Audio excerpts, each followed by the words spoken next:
அடுத்தவங்க ஆரம்பிச்ச அரசியல் கட்சியில அடுத்தவங்களுடைய அட்ரஸ்ல அரசியல்வாதிகளா இருந்துட்டு இருக்கிற இவங்க எல்லாருக்கும் ஒரு சவால். என்ன மாதிரி தனியா என்ன மாதிரி சொந்தமா ஒரு கட்சி ஆரம்பிச்சு 1% அட்லீஸ்ட் 1% வாக்கு வாங்கி காட்டுற அந்த தில் இருக்குதா, திராணி இருக்குதா?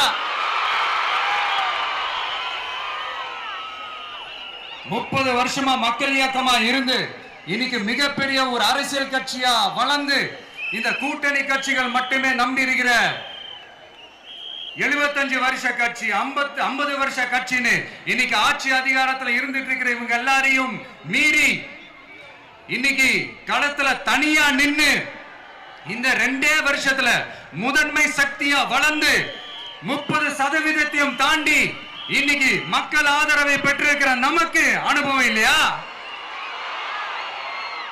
உங்களுடைய அனுபவம் என்னன்னு சொல்லட்டுமா? கட்சி ஆரம்பிச்ச அண்ணாவை மறந்தது, கட்சி ஆரம்பிச்ச எம்ஜிஆர் அவர்களை மறந்தது, கட்சியை வளர்த்த ஜெயலலிதா மேடம் அவங்களை மறந்தது.